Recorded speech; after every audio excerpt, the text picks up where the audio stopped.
in a 7-day period, would you have one day off or a couple of days off? How do they run it, therefore? From memory, I'm not sure. I can remember well, getting off the subject, I can remember well when we were stationed, like in the suburban areas, like down here at Parafield and all of those places, Malala. Well, they had football teams and headquarters had a team, the airmen had a team, you know, the technicians and stuff. And it was pretty serious stuff. And I played a fair bit of footy up there, and you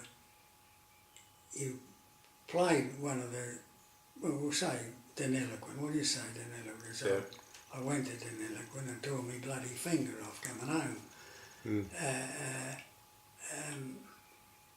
Oh, that's right, on the truck or something, wasn't it? Yeah, in the bus. Yeah. Well, tell us, did you tell us the story before? Yeah, I think I actually got a little bit of this on film before, but tell us how you lost your finger on the truck. Well, because it was after the game, I think, wasn't it? Oh yeah, it was after the game, we won it. And I ran into a lad from Brighton here, like Cyril Sims, old Brighton lad, and he was stationed at Deniliquin. And of course, and he was a mad bloody footballer. And the crowd at Deniliquin were having their centenary celebrations in 1943. And so they wanted Tokemore. We had about at least 6 teams, I think, 6 or 8 teams. You were at Tokemore at that stage? Yeah, because Huge Tokemore base. was 30 miles square, Huge 30 base. square miles. Yeah. The big wooden hangars? Yeah. Huge. And the hangars were about a mile from the living quarters. And all the, you know, at that stage, things were looking a bit dicey, though the Japs might, you know, they might get, we were going under. And so, what do you see, this is trouble now. I can do this without even having a beer. And So you played in so they picked this team from Tokemore. And at Tokemore you had big buses, big square buses to go out to the hangars every day. You go out there in the morning and they bring you home at night to the living quarters. Well, these buses, they had seats down the side and across the back, you know. And going over to this bloody game, of course, naturally some of the boys wanted to see the game too, like the lads. So if they had any time off, I suppose, they, you know, they'd use it up. And they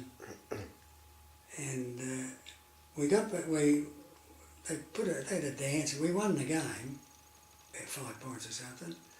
And a bloke called Frank Tully,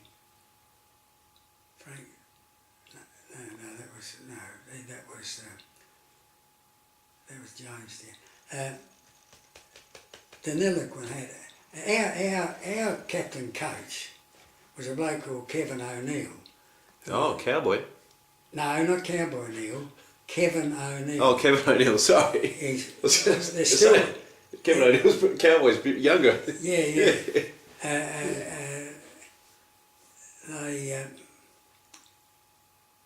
They're still recognised now as the best full-back line that the VFL ever had. Kevin O'Neill and his two, I forget their names now. Well, Kevin was our captain coach. He probably saved me because when the bloody seat went, hit a bump, the seat went, we were sitting on this stool, a couple of stools going up the middle, you know, 'cause all the seats would get taken around, singing and carrying on, and bumpy road and bump, and the bloody stool slipped and the legs fold up that way, you know.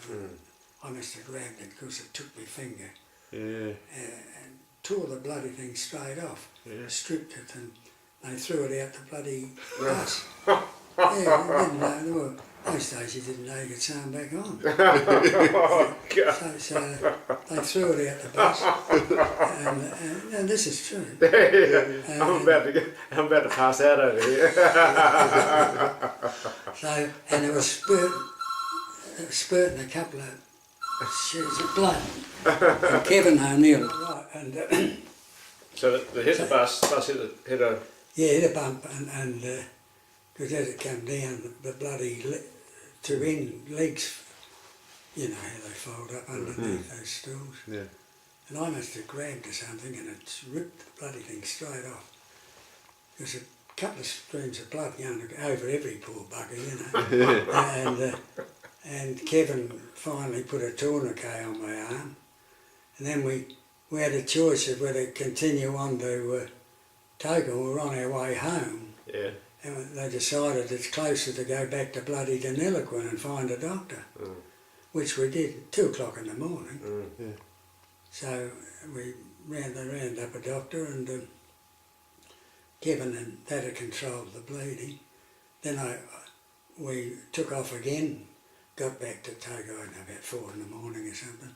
I went on sick parade at 7:30 and to report it, and they dressed it up, and about 2 days later it started to go green, so they decided they better take the bloody thing off. Yeah. So they cut the joint off, otherwise it just had the bone poking out there, you know. Yeah. So, yeah, just as well it had a fair beard, a man had probably fainted. Well, I was going to ask you about that. Yeah. So, how long...